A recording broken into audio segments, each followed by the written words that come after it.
This is GamesAtWork.biz, your weekly podcast about gaming, technology, and play. Your hosts are Michael Martin, Andy Piper, and Michael Rowe. The thoughts and opinions on this podcast are those of the hosts and guests alone and are not the opinions of any organization which they have been, are, or may be affiliated with.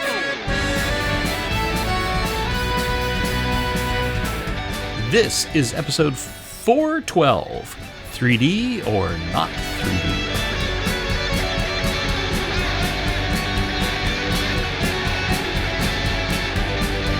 Good morning, good evening, good afternoon. Michael Rowe here on a Friday, which means it's time to talk tech and have fun with my two friends and co-hosts, Michael Martin and Andy Piper at GamesAtWork.biz. I'm going to say, Andy, how the heck are you? Thank you, Michael. I am well. And before I hand it across and say hello to the other Michael, I would like to issue an apology on behalf of the three co-hosts of the show.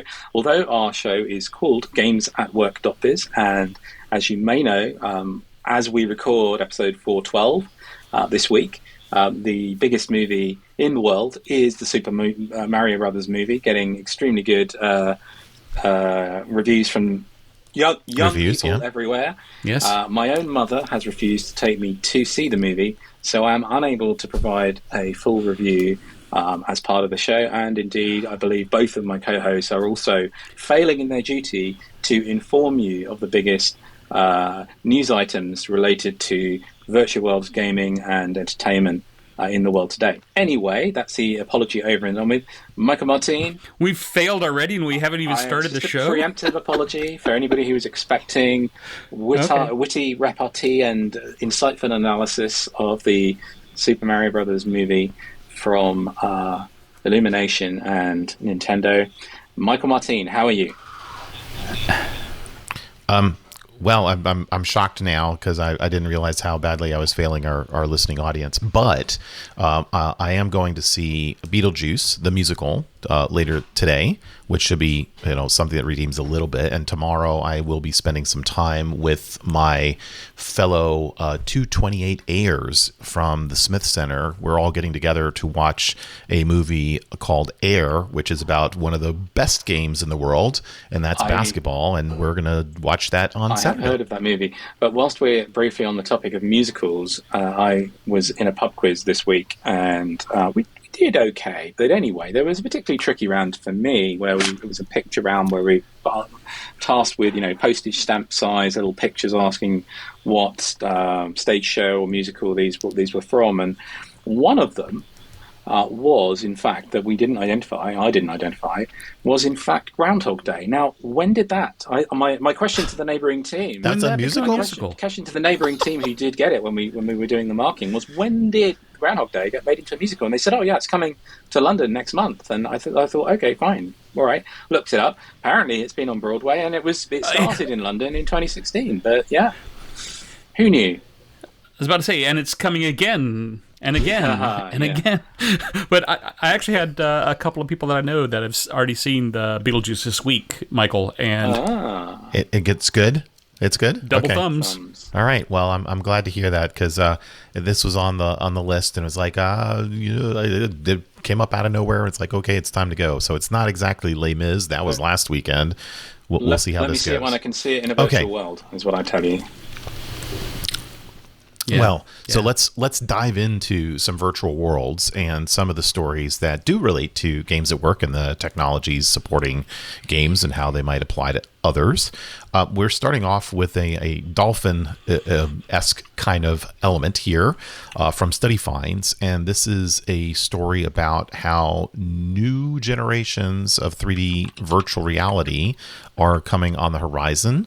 And to me, when I looked at this, yes, it's virtual reality kind of sort of. It's a little closer to augmented reality because you don't need a headset, and it's a hologram. And we've seen hologram projectors in a couple of different ways, but this appears to be a little bit new, dynamic, ultra-high density 3D holograms. How did you guys take this? What did you think? Well, I read the article, and it was interesting.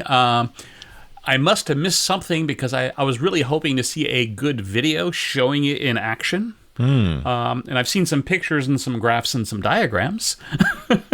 but nothing that made me go, wow, this looks radically different than what we've seen before in glassesless holograms or 3D objects. So I just didn't quite see the radical difference yet because I couldn't literally see it. Yeah, it's another one of those that is a study presentation. Now, you'd assume, we've got to assume that there has been practical demonstrations of this, and it's not just completely theoretical. I was going to jump in and say that I always find new ways of doing things like this fascinating, because they could be the key to unlocking the next, generation of this stuff. But now that Michael has given his thoughts on the matter, I have to agree. There's it's very difficult for us to comment at this point, because all we can do is read it in two-dimensional words on a page.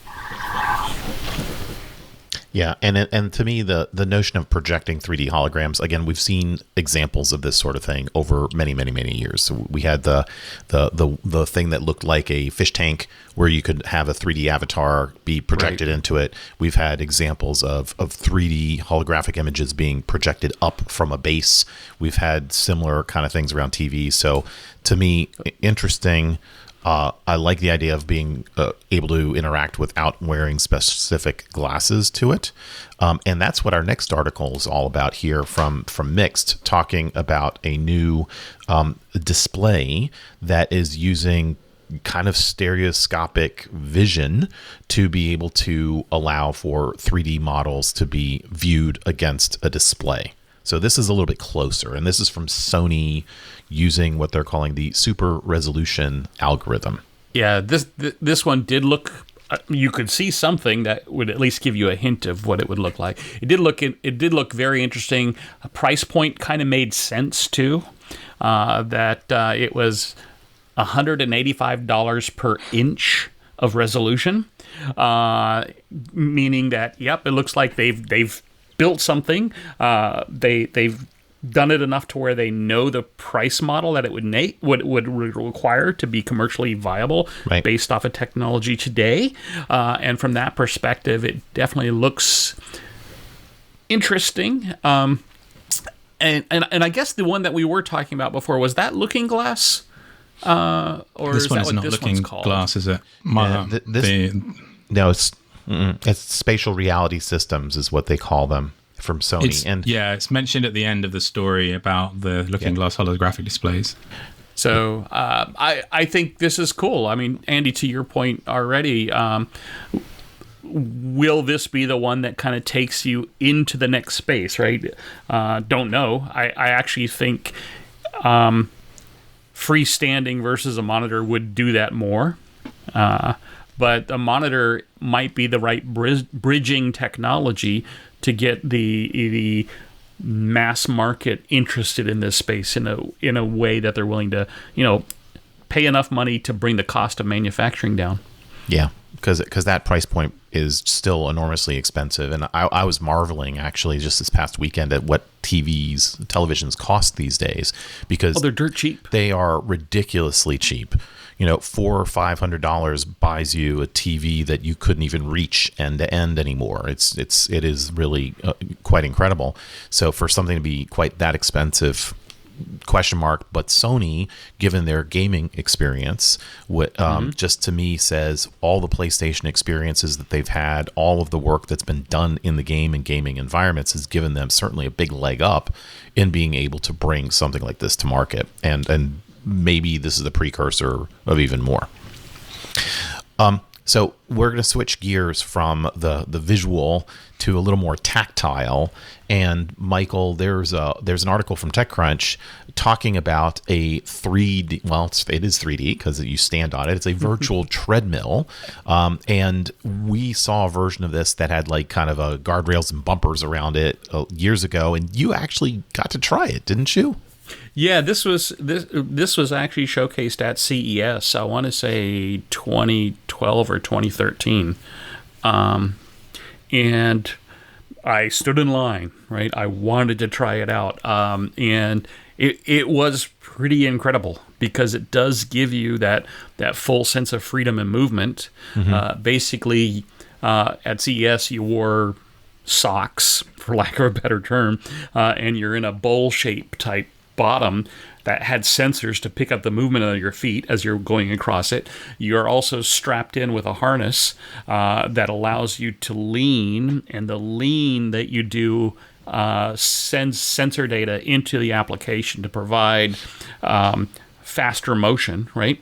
And then you wear, in this case, it looks like an Oculus with or a Quest with hand controllers, and so you're fully immersed in an environment where you're not worried about running into your TV or smashing into a wall as you're playing around in your VR space, right? So from that perspective, the fact that they've finally started making it ready to ship, right? They did talk about the amount of investment they had over multiple investments, the fact that they ended up having to refund their international customers over the course of the startup, and they are now.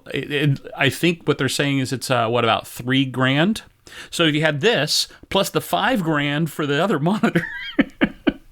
So this is right in price point with the rumored Apple headset, right? And even you mentioned all of the financial layout for those things, but even though this is a walk-in place type situation, you still need a ton of space. Oh yeah. Honestly, it's the biggest limiter to me using my Oculus a lot more, apart from the weight and other stuff, is just the lack of space I have to do it, even though I'm in a virtual world. So I can definitely see the value of something like this. But yeah, isn't it interesting that it's taken such a long time to percolate through? I just figured out the best place to use your Oculus is outside. Is in the bathtub. Put on socks and get in the bathtub. You won't run into the walls. You can move as much as you want. It would kind of be this, but without the harness. I don't know, that arm and harness, you could almost imagine one of those being attached to a wall, right? And could be folded up and put out of the way, kind of like what's that thing called, the tonal body gym sort of thing, right? So the arm, the Bowflex. Exactly. But the arm could come out of the wall. You could put the backpacky sort of thing on, and then much like a skateboard. And you could have the bowl just kind of flip down. Yeah. Well, I would almost say, much like a skateboard, you could use your body geometry. So where are you leaning, right? So that just like with a skateboard, leaning makes the turns kind of happen, and your brain can fill in the gaps. So you might not need all of this, because I don't know. It's hard to tell how you would walk forward on this circular thing. It's not a treadmill, right? It is though, because you basically have socks on it, and it's a smooth surface. So as you step forward, you're catching the lip of the curve, and your foot glides and slides back. So you are kind of walking in place, but you're physically walking, and it's a 360-degree treadmill. You just got to try it, Michael. I guess so. Get your order in now, and you might get one in 10 years. Try it out. Yes, let us know. We'll put it on. Well, so let's flip now into fashion and into the metaverse in a bigger way. And the second iteration of the metaverse, or in this case, it was Decentraland's Metaverse Fashion Week. So they did one of these last year. The most recent one, second annual, happened recently. I'm checking here for the date, but it was very, very recent. And we have an article from The Verge here, basically saying that it was interesting but very quiet, and that many of the fashion names that had a presence in the Fashion Week environment, which is always a big thing in New York and Milan and a bunch of other places around the world when they do their fashion weeks, seem to be sort of the very standard stuff that we've heard from for quite a while. Here are some products. They happen to be in a 3D space. You can buy them, and then you can put them on your avatar. So it feels like a substantial nothing burger. Based on this article. For me, it's a massive throwback to when I worked with you both, but not directly, and talking to a major fashion brand in London at that time. So we're going back 15 years nearly, to have their products in Second Life, as well as doing a ton of other stuff with other technologies. And, I mean, that was very much just a kind of, and we could help you with these kind of experiences as well if that was of interest. I'm sure this kind of thing has been, I know that this kind of thing was also run in Second Life. In fact, Metaverse Fashion Week this year included a Second Life element, which isn't referred to in this story that we have from The Verge. It focuses on Decentraland and Roblox and other things, but it does feel, as you say, Michael, a bit like a nothing burger in terms of, we've seen this before. Well, not only have we seen this before, we've seen the entire life cycle before, right? The hype going in, everybody doing it, and then the trail off, the cliff that you fall off. It won't even be a trickle, because I remember so many events where 90% of the people were the people giving the event. So let's talk seriously for a moment about this without just sort of all dismissing it. Given that, as you say, Michael, we've seen this whole life cycle before, and these things kind of keep coming around, how do we see this as impacting the future prospects of the metaverse as a thing? If we were to say, well, of course, in the metaverse, you can do all these kind of things like host your fashion shows, but this has happened more than once, and it hasn't been seen as a great success. What else can you do? What is the value? What are we missing? What still hasn't happened? I think this is the problem. It's the problem that we had 10 years ago, 15 years ago, 30 years ago. Yesterday. Right? Is what is the use case that will make people want to spend time in a virtual environment beyond the novelty, right? Gaming is a valid use case. And even there, it's not for a very long time, right? You might play, an hour or two of a video game. Entertainment, going to see a event, whether it's a concert or an education event or whatever, that's another hour or so.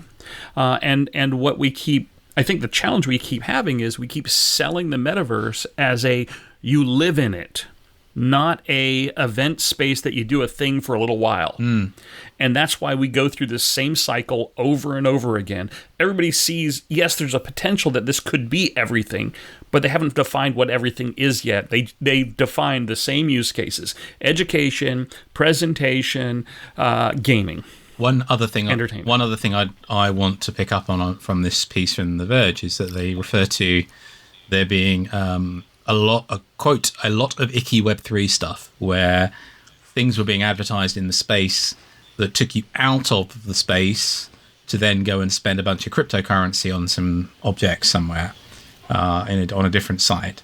And I find this whole attempt to shoehorn some of these things that are now labeled Web3 into immersive online spaces icky as well. And I'm struggling a little bit around the equation that's happening that seems to want to push a large amount of technology that's seen as new or future into the same bucket as the concept of the metaverse. I keep going back to the Neil Stephenson sort of experience and the Ready Player One experience, and not seeing in those things, those visions, what we are, or what the world seems to be moving to work on, if that makes sense.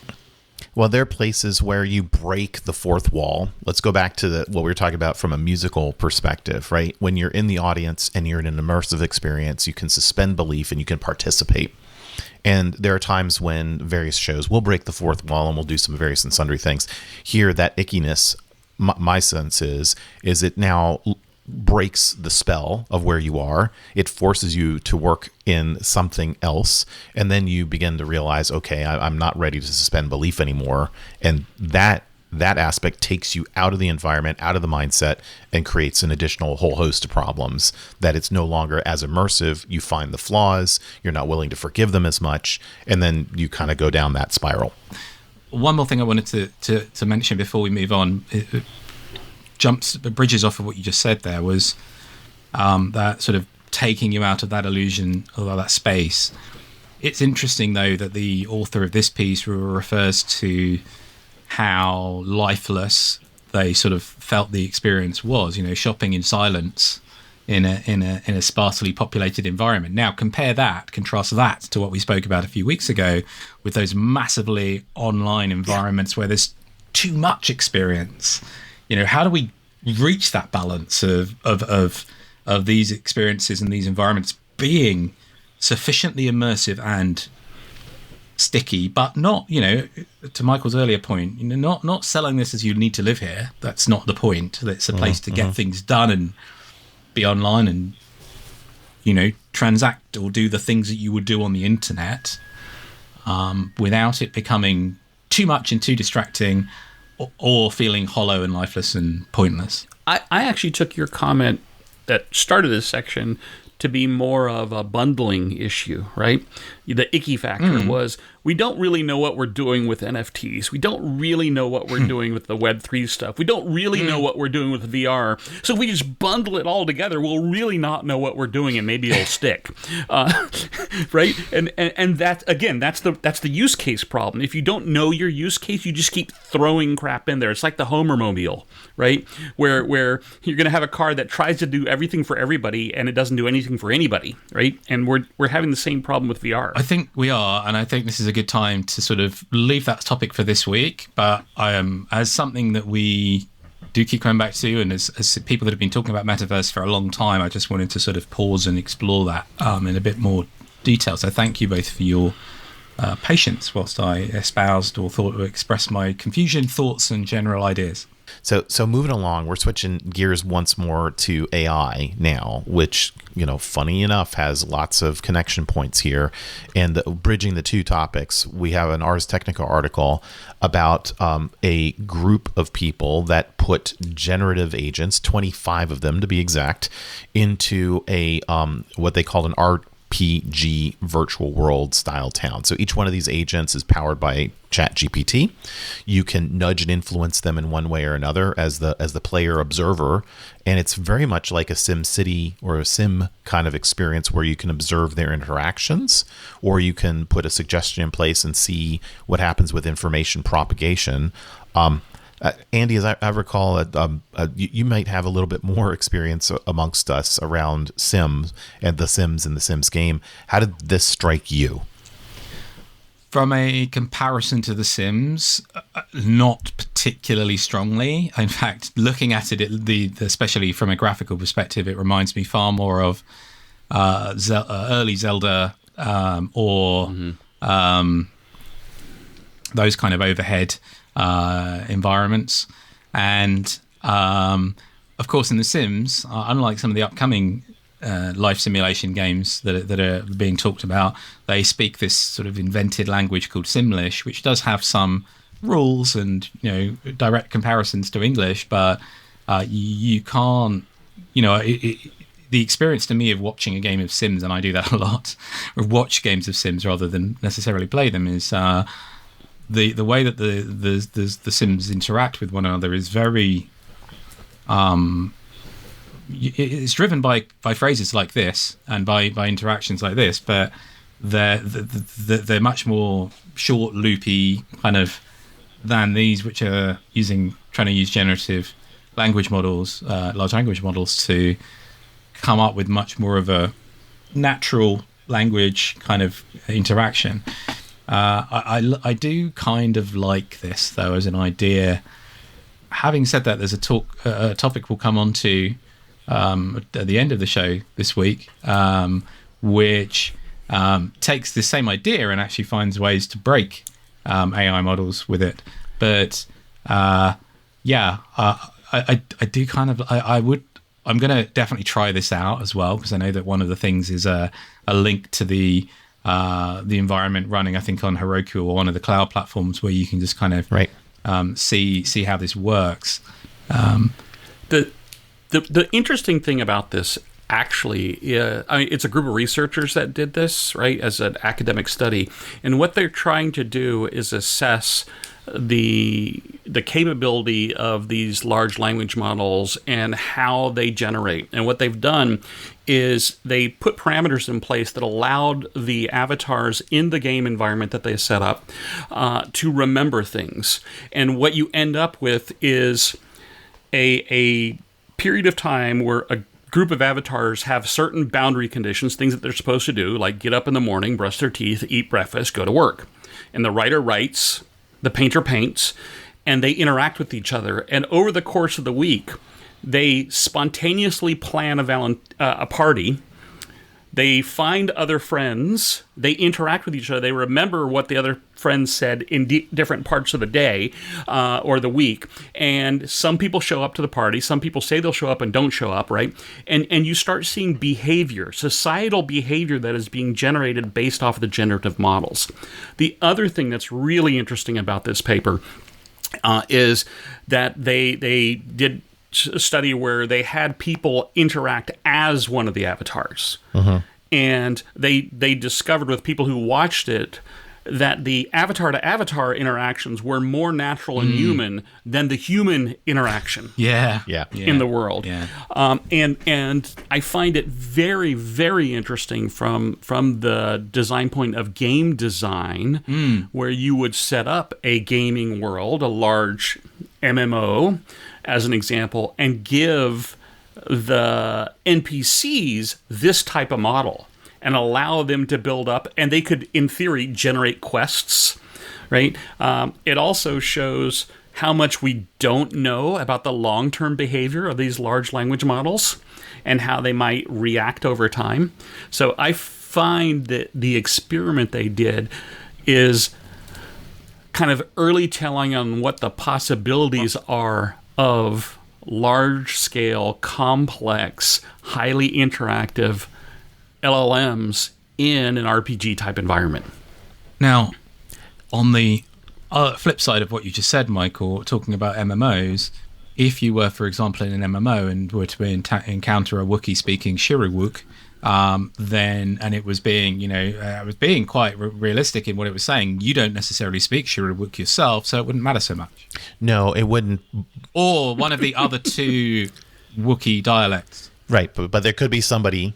Yes, but I could probably find a translator. Or there might be a person in his party that speaks that and that they could interact too. It's really... Probably need a protocol droid. Really intriguing here, because this is one of the things that in one of our recent show notes I actually took to that level too, that says, couldn't you have essentially the NPCs, non-player characters in the game, create the never-ending story part of the game? It isn't that your NPC is going to tell you the same thing every time you click on the chat with that person button. Yeah, as long as you don't have to fly on that weird dog creature. I'm extremely glad that we don't issue the video version of this podcast, because then listeners would discover that Michael Martin has been replaced by a large language model about 12 episodes ago, and has also been writing the show notes. And claiming that I'm not claiming that I'm a human in the show notes, of course, too. Super stuff. So give it a shot. The example demo that's out there is just fun to watch, and you can see the people do what they do, or the AIs do what they do. There's an Ars Technica article that we also wanted to touch on here briefly that talks about a developer who's created an AI program to fix the bugs in a particular set of code on the fly, and that it runs itself over and over again until all the bugs are fixed. They call it Wolverine. So if we're staying with popular culture here, you can check that out, and it's GPT-4 enabled. It's written in Python, just for folks who go looking for it. It looks interesting. Yeah. So. Well, the thing that I found interesting about it is, the idea of self-healing code. I was actually seeing an article, I guess it was last week, about self-healing runways, right? Where cement that could self-heal, right? So we're getting to the place where we make sure that things can fix themselves. The real question that I had, which I could not find a good answer to this yet, I didn't go to the Git repo on it yet, is how do you define the parameters of the code in the first place to make sure that it's healing to the point of being accurate, not just writing code that works, right? Because it talks about crashes and fixing the crashes and cleaning that up over time and how it does that, but that your logic of what you're asking it to do is described appropriately to the Chat GPT in this case, or the LLM, to actually define the thing correctly. So when it is done debugging, it actually is doing the right thing, not just doing things right. Yeah. Yes. Yes. Lots more. And in conclusion, Lots thank you more very we much. could go Have a on great that, day. but we still have a couple more things that I know we wanted to hit before we end for today. We have an article from the Register that going into the blinding glimpse of the obvious bucket suggests that turns out that people don't like it when they suspect a machine's talking to them. But it turns out that if you're an AI avatar in a simulation RPG, then they prefer it if you were another one of those rather than human, because that's more more efficient. We Yes, think. something like that.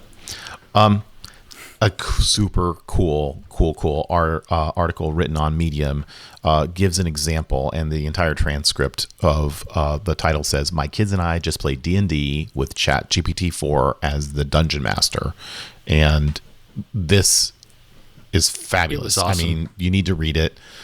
This is where hallucinations work really well because stuff's getting made up, and it looks to me like the ChatGPT Dungeon Master did a fantastic job of ingesting the rules of D&D, which are now open source too, by the way. Hooray! And you're able to run a game and do so in a way where, shoot, maybe you have your entire party and then Dungeon Master are all different AI entities, and you can play together. And then you can feed it into Midjourney and make a comic book out of it, and then take that and feed it into another tool and make a movie, and it would be the #1 grossing D&D movie of all time a couple weeks ago. Could be, especially if you're able to get the video to work properly.